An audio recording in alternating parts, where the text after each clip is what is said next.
investors who bankrolled the Nightfall program believed my comrades and I were in the bioweapons business.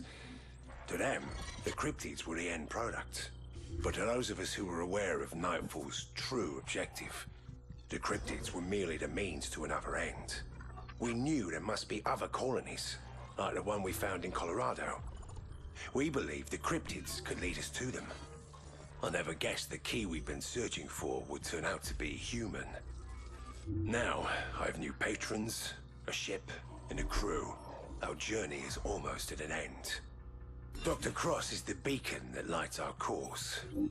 The closer we get, the brighter she shines. 500 years ago, Aztec scouts reported contact with an army of fierce four-legged demons. The demons wore iron shoes and leather masks, and were attended by strange, pale-skinned slaves.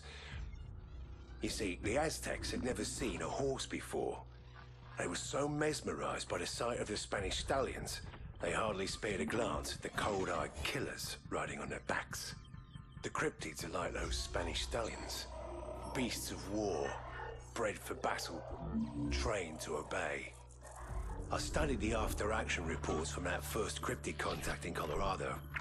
I sensed an intelligence beyond mere animal instinct. I saw coordination, communication, control. Something was giving the cryptids commands, right up until the nuke went off and brought a mountain down.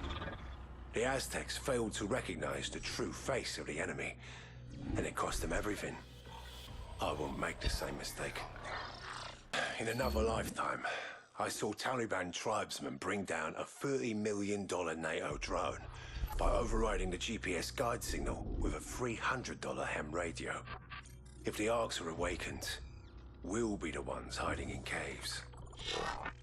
We won't stand a chance in a head-on fight, but we can take a lesson from those mountain tribesmen.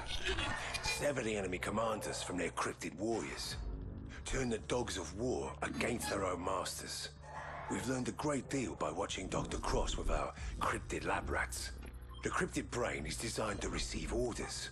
All we need is a brain that can broadcast them. In the stories, Perseus cut off Medusa's head to create the ultimate weapon. Soon we'll find out if that old trick still works. I've been branded a traitor, a terrorist, some kind of crackpot Captain Ahab. I suppose it got it right, but I'll always be one thing more than the others, and that's a soldier. And right now, every human on this planet has one thing in common. We're all at war. You see me as your enemy, but only because you are blind to the larger truth. The human race is now an endangered species.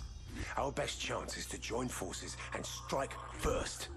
I can show you where they are, and how to defeat them.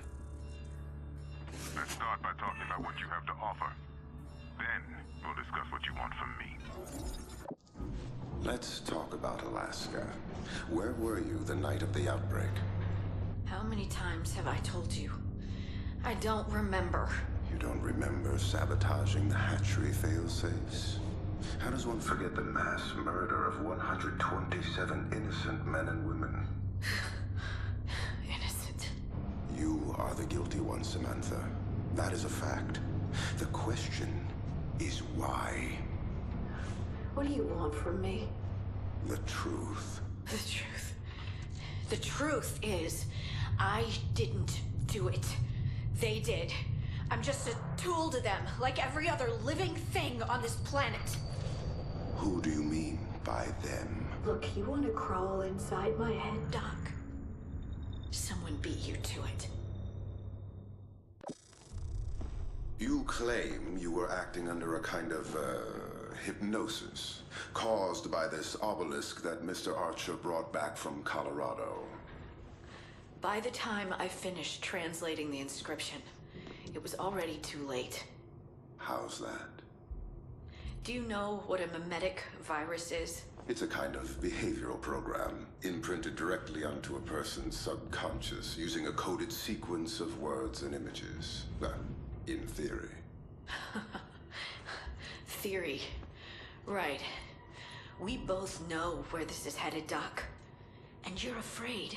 Because you don't know which side I'm playing for. I assume you're on the side of the human species. I guess we'll find out. Won't we?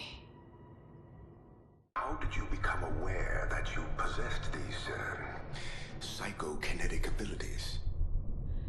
They've been teaching me. Showing me what I'm capable of. Things you can't imagine. Like telepathic communication?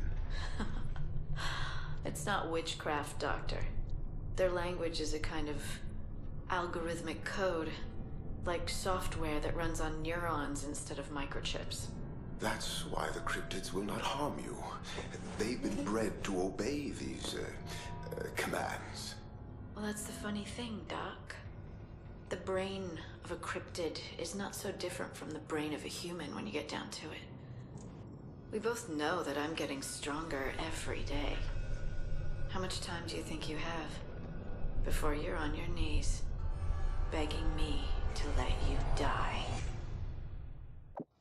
How is your patient holding up, Doctor? At these power levels, the feedback from the neural lamp should be enough to liquefy her central nervous system. She should be dead by now. Is there a problem, Doctor? Cross is no longer human. You need to stop this before we lose control of the situation. Did you just give me an order? The nightmares are getting worse. Most of the crew hasn't slept in days. We're on the verge of a mutiny. Go on, Doctor. You've seen how the cryptids respond to her. She's becoming more dangerous every day. If you won't put her down, I will. You saw what I did last time someone tried that. If anything should happen to Cross before we've located the Ark, you'll be the next man I feed to the cryptids. I'm sorry to bother you, Dr. Cross. I've just a few more questions. Is it safe to assume the race that constructed the Arks is now extinct? Believe me, Doc. It is anything but safe. I see. And how many more Arks are out there? Worldwide? Hard to say. It was all done in secrecy. They were afraid someone might try to attack them in their sleep. So they created a guardian to deal with any potential threat. What's that sound? I let it know we were coming. Hope you don't mind. Please, please, Samantha. Don't do this. I can help you. You've done too much already, Doc. I don't know how to repay you. Help. But I've got a few ideas.